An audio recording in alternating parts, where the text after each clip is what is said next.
listening to that music last night as I was preparing for this talk, and I had to ask myself that question: what would I do today if I were brave?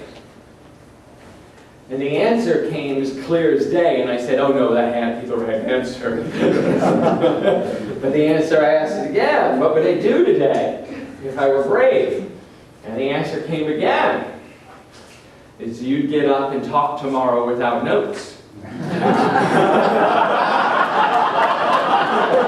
And no PowerPoint. On a blank screen. And you'd tear up all the notes you'd already made. And I have them here right now. I wasn't brave enough to tear them up yet. Tear them up.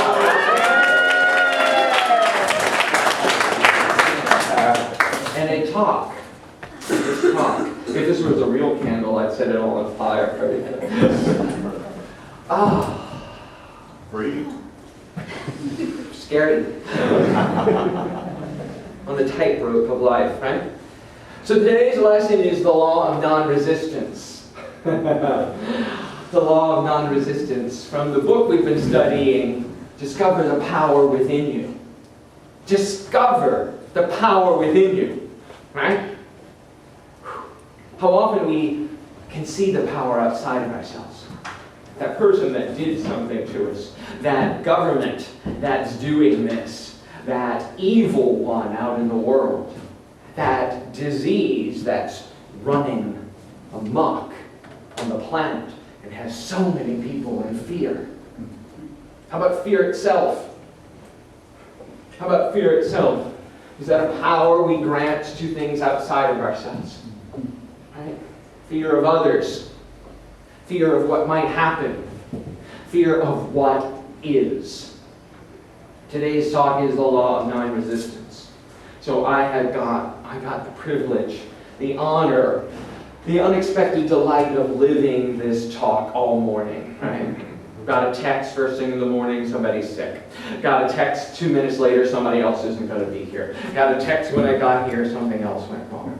I hear the computer wasn't working right. I spent 15 minutes trying to get the computer to work right, because I know how the computer should work. It just doesn't seem to agree with me. Right? So, and you can look at the screen. It's you see the gray section in the middle and the two black sections on the corner, right? And what usually happens is the picture is going all the way out to the edge of the screen. Well, we worked for 20 minutes this morning before most of you got here trying to make that happen. And I can't tell you how upset I got at that computer. Every week I can get it to work, and today it wasn't going to work. And I was just amused at how I let my peace go. I let my peace of mind, my centeredness, everything I preach every week here, because of those two black strips. And I bet you not one of you noticed it until I just pointed it out. Right? And now that's all you'll look at. See? It's not perfect. It's not the way I think it should be. And it is exactly the way it's supposed to be today. The people who are here, the ones in this room, are the right and perfect combination of what is supposed to be. We can stand in the midst of a storm and rail against the wind blowing, or say, oh, it's not supposed to rain today. I had a picnic planned. Like you know better when it's supposed to rain, right? But we do that and so instantly lose our center, our peace of mind, our understanding, and then wonder at the end of the day why we're exhausted, why we're worn out, and don't know if we can face another day. We spend so much energy and time and mental focus fighting what is. Do you know how you know that something's supposed to be the way it is?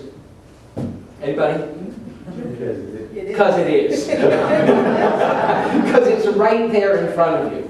In my 12-step program, there's a saying in what's called the Big Book of Alcoholics Anonymous, and I remember when I first read this, it was so upsetting to me, right? It's called acceptance is the key. And I'm going to paraphrase it here, but acceptance is the key to all of my problems today. If I am upset, it's because I believe that something in this world, some person or some situation, is not the way it's supposed to be. And I will have no peace of mind.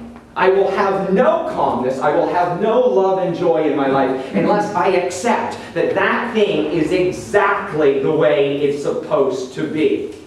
There are no mistakes in God's world. But wait, Reverend Ken, what about Ebola? What about murder? What about all those things? There are no mistakes in God's world. We preach every week here. Delia read them today. We have 5 basic unity principles. There is only one power and one presence active in the universe and in my life. God, God, God. Whatever you want to call it. Call it spirit, call it universe, call it love, call it God, call it Jesus, call it Lord. It's a great song that Rocky sang for us a couple weeks ago just about that, as we started this series. One power and one presence. And if there is only one power and one presence, everything in this world, absolutely everything in it, is part of that God, part of that spirit. It's part of that creation. So when you stand here and say that's not the way it's supposed to be, you're screaming in the face of God, and you will have no peace, no calm, no understanding until you realize that that is exactly the way it's supposed to be. The law of non-resistance, though, is not about being a doormat. It's not about saying, okay, well, I'll let everybody walk over me. In martial arts, those who here practices any martial arts or has practiced any martial arts, one of the keys to it, correct me if I'm wrong, but one of the keys to it, as I understand, is to practice non-resistance, not to resist the energy, the force coming at you, but actually to give way and watch it go past you, so that you're in charge. But when you try and block it and stop it, what you're doing is meeting that force head on, and neither of you win. That's how injuries happen. But if you turn and let it go past you, you can watch from a peaceful, centered place. It's not that you're accepting the energy, you're actually just walking away from it, stepping back and not resisting it. And in that moment, we gain control. In that moment, the actual situation is changed. We think in this insane thinking that we are all caught up in, is that we have to fight to get our way. We must meet force with force. We must, in this world, protect what is ours, because it's dangerous and there's evil up there. Well, where is our first principle in that? Where is the principle of one power and one presence? Look at what happened to this country on 9/11. I was living in New York at the time. I bet you all know exactly where you were, right?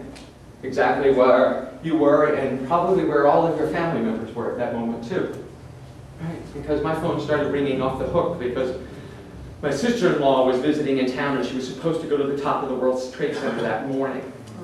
And my brother, her husband, and all of our relatives were calling frantic. Right? And the phone stopped working. Nobody knew anything for hours. In that moment, what would have been different 11 years out? God, what is it? 13 years out? 14 years out? Flying past the years. If we had turned and let the energy go by, but instead we met force with force, and we have been in war every day since. And every day since, our sons and daughters and fathers and mothers have died, lost their lives, come back crippled and wounded and maimed and in hospitals with PTSD. Right? Because we thought we had to meet force with force. What if we meet whatever happens with love? But you can say, and I hear it all the time, but Reverend Kent, what they did cannot be allowed to stand. There are evil people in the world. Well, there are people who act evilly. There are people who behave less than their divinity, but they are only God in the world. They are fully and completely the representation of God here on earth. They may or may not act like it, but what our job is to do is to call ourselves and everyone else up higher. The principle of electricity works only in a light bulb when you turn on the switch. What if we're all like the light bulbs that are illuminating this room right now? And if I were to ask somebody to go turn off the power, the light bulbs would still be there, but we'd all be sitting here in the dark, not knowing. Remembering and discovering and practicing the power within you enables you to be the light of the world. Because that's what you really are. When you allow that non-resistance to come through you and as you. From the scriptures, we know that Jesus said, "You have heard that they say, an eye for an eye, a tooth for a tooth." And from my other life, when I did Fiddler on the Roof for many, many years, the line is, "Oh great, that way the whole world will be blind and toothless." What if we were to meet that with what Jesus said? You have heard it said, an eye for an eye, for a tooth for a tooth, but I say to love your enemies and pray for those who persecute you. To meet that resistance, that force, that energy with love and use it. Turn and watch it transform. The best analogy I've ever heard to the law of non-resistance is sailing. No, I've never sailed. I've been on a sailboat, but I had nothing to do with how it was getting where it was going. I was sitting there going, "Isn't this pretty?" But sailors and people who know will tell you that if you want to get from point A to point B, you have to use the wind, right? The wind. That makes sense. It's what powers the sailboat. But what if the wind isn't blowing the way you want it to go? What if the wind will take you so far off course that you don't end up where your destination is? Do you just give up and say, "Okay, I guess I'm going to go somewhere else"? No, sailors know how to tact, how to use the wind and jot back and forth on a diagonal pattern to get exactly where they want to go, but by using what's seemingly in the opposition, seeming in opposition to where they want to go. Could we use that? When something or someone appears in your life that seems to be in total opposition to what it is that you want to achieve. Maybe it's a job that you did not get. Maybe it's a job that you lost. What if you could use that to tact to a different position? What if you could use that to change to a different point of view? As we go on this journey, this journey of life, I know it's not easy. I know that those moments, just like this morning for me, bring up everything within us that wants to scream and yell, and like that 2-year-old or that 5-year-old, have it exactly our own way. Well, our desires, I truly believe, are planted within us for a purpose. They represent something higher, a longing for us to express on a different level. A longing for us to radiate in a higher frequency and to be all that we can be. The problem is when we decide that it's got to look an exact certain way. That person needs to behave that way. That person needs to do this. This whole entity needs to provide me with my good. And then we scream and yell when it doesn't work out. And I tell you this because I know it and I lived it. Right before I moved here, when I was at Unity of New York, I was involved in a romantic relationship in the worst way. Literally, in the worst way. And it had everything to do with who I was and how I was showing up. I wasn't showing up as my full self. But I remember being in such pain over that relationship that I would wake up every morning and I'd journal. I could barely sleep. I could barely eat. I was much thinner. There was some advantage to it.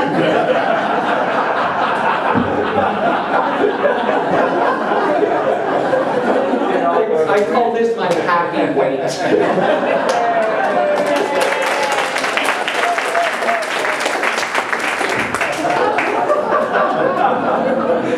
Right? I think some other people have experienced that. So, I remember just bemoaning the fact of what was, really railing against what was. And my good friend and fellow licensed Unity teacher, Britt Hall, who's the music director at Unity New York, said to me, he said, Sugar, because he's from the South, he said, rejection is God's protection.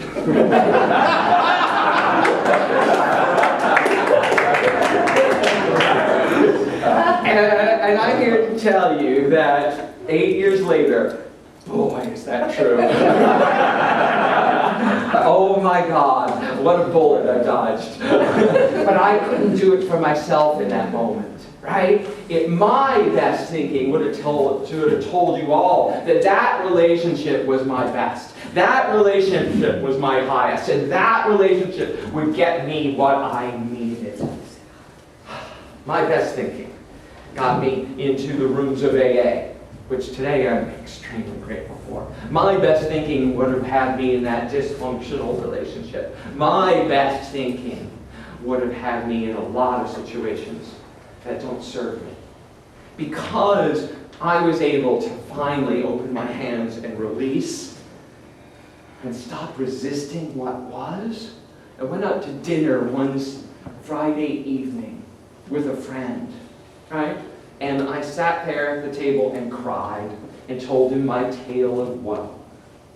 That friend listened and walked me to the subway station.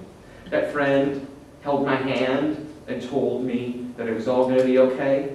And that friend leaned over and kissed me goodnight. And that friend is today my husband.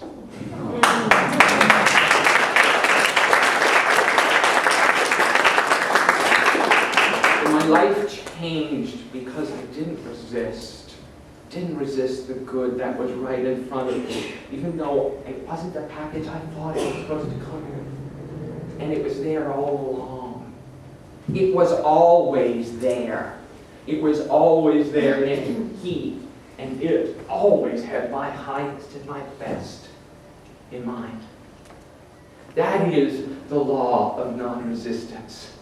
That is the understanding when we step into whatever is today, that we know, we claim, we stake our claim and go, yes, I will have my good out of this situation, whatever it is. A diagnosis, a job, a romantic or family relationship. You stand there and say, my good is coming out of this situation. Lamai and I get to practice that on a daily basis. Right? As we learn how to be a family together, as we learn how to respect each other, and as we learn how to show up fully for each other. Water can take many forms, but it always returns to the sea. You may witness it blocked. You may witness it dammed with great mechanical engineering. You may witness water frozen or vaporized. But it always returns to source. It always seeks the lowest level and seeks its divine understanding. Our way shower and elder brother, Jesus of Nazareth, the man the human being who walked the planet, demonstrated this when he stood in front of people who accused him and belittled him and said all manner of evil against him falsely. And he stood there and said, well, that's what you say. That's what you say.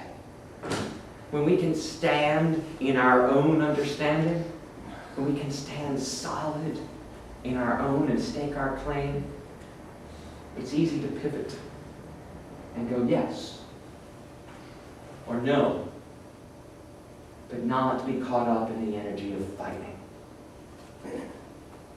What would have happened as a nation, as a community, as a one person, if we had stood up after 9/11 and said, yes, you did grievous harm to us and hurt us, but we refuse to match your energy of hatred and evil with more hatred and evil?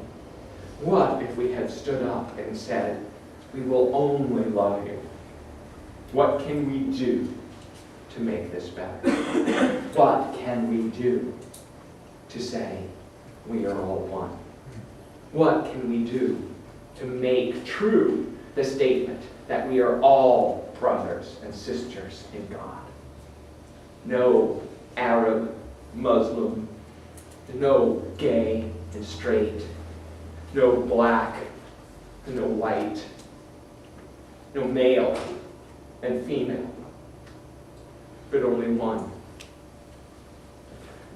In the Gospel of Thomas, Jesus is quoted as saying, when you make the upper like the lower, when you make the male like the female, when you make the inside like the outside, then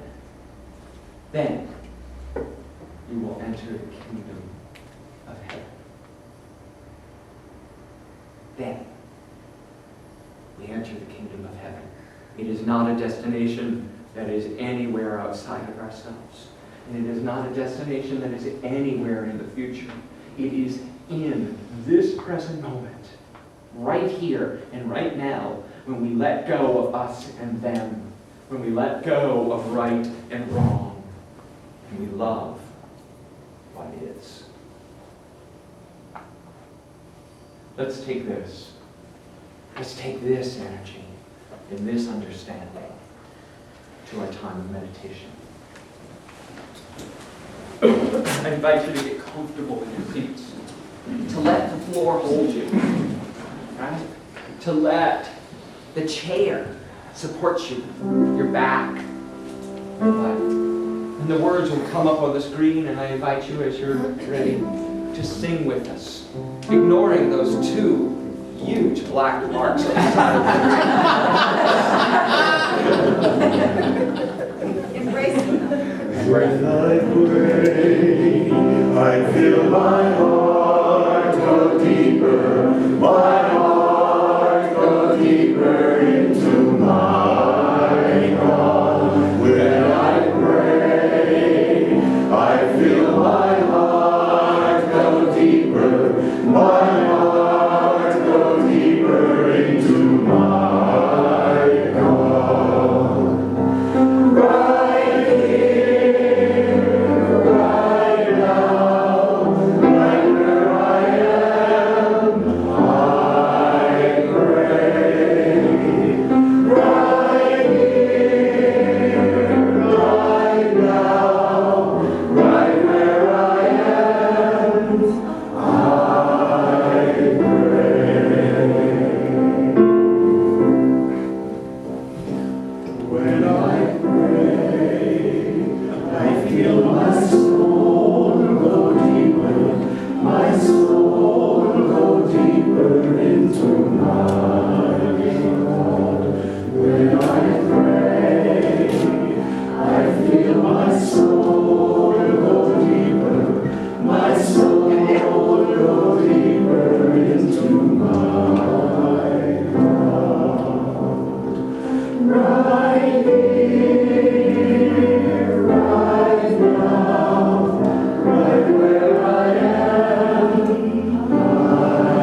stand here right now,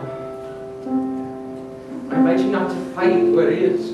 I invite you to put down the arms, to put down your fists, to let your shoulders relax, to let your breath come and go easily and fluidly, knowing that your highest and your best exists in this moment, for it's the only place it can be. It is literally the only place your good can be. The past is as dead as it's ever going to be. It is gone. It is finished. It is but a memory, a belief and a thought in your own mind. So watch as that memory fades. Let it go. Stop holding it so tightly. And allow what comes up to come up. Whatever thought and feeling is bubbling up in you right now is divine. It is here to tell you something and to teach you something and allow you to be something. Allow that divinity to bubble forth. Eric Butterworth, in Discover the Power Within You, says, God is not in you like a raisin is in a bun, but like the ocean is in the wave. Right now, you are a wave. You are the entity of the entire spiritual ocean, expressing as Alan, as Peggy, as Gregory, as Elisa, as Lamont, as Aaron, as you and me, in this vast sea of this dancing ocean. We watch as these thoughts, these ideas, and each of us expresses, sometimes beautifully, and sometimes crashing into the rocks. But we continue. Nothing is diminished, and everything returns to source. In this precious moment, we allow all of life to be as us. In the silence, we celebrate all that there is.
Right here, and right now,